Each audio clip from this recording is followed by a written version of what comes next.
you were just getting to the point about fascist Italy being the sole sponsor of art, but there also being this pluralism. How did the fascist state seek to navigate this contradiction? Yep. Presumably it had something to do with what you wrote about later, which is that they would pit certain schools of thought against one another, such as traditionalists and modernists. Is that kind of how they went about doing it? Yeah, there's a lot of thinking being done about this recently, and to try to understand fascism and its relationship to culture more generally. And I guess one of the mysteries of fascism has always been, whether we're talking about Germany or Italy, is why? Why do people go along with it? It seems terrible and unbelievable now, but in other respects we're seeing it re-emerge, so it's becoming more understandable. But the key thing is to understand is that fascism did not rely on coercion solely or even principally for its success. Fascism in Italy and in Germany relied on a whole range of things that appealed to people. So fascism appealed to people's needs, wants, desires, hopes, hatreds, which we're more familiar with, but also the positive things. So if you thought your country was going to the dogs, the fascists had the answer. If you thought there were too many foreigners, they had the answer. If you felt you were poor and being overlooked and weren't getting a chance, they had the answer. But they had lots of different answers, and they had different answers for everyone. And so the way that fascism worked is consensus involved really reaching out to a very diverse range of people. I mean, Italy, it's a big country. It's got a lot of people in it, different regions, different dialects, different, classes.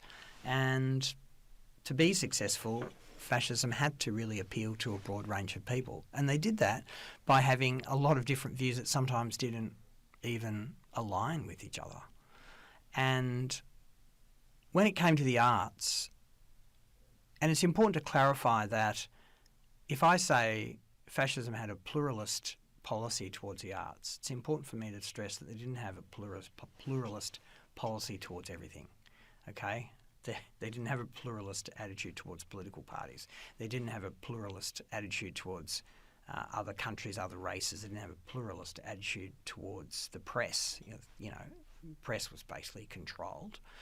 But in the arts, they did have an attitude of pluralism. And I think, as you were suggesting earlier, that not only did they sort of, rather than have one dominant style, which is what happened more or less in Hitler's Germany, they did pit different art movements against each other and see who would win, and just kind of let them kind of hate each other and compete and not really crown either one.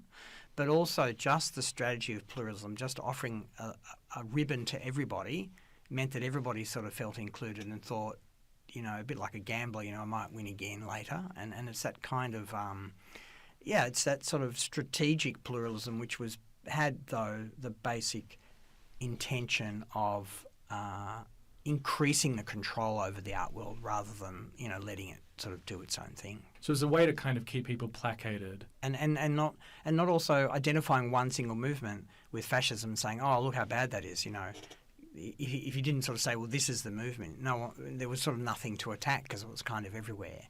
And that goes along with this idea of consensus, which is that you sort of appeal. So, fascism changed over the years. It started out as being anti-clerical. And saying get rid of the Pope and get rid of the King and all sorts of stuff, and then later on, it changed. So open alliance with the Catholic Church, right? Yes, absolutely. Of 929, the famous Lateran Pacts. So fascism seems like a contradiction in some ways, because of its contradictory ideologies in some respects and its contradictory art.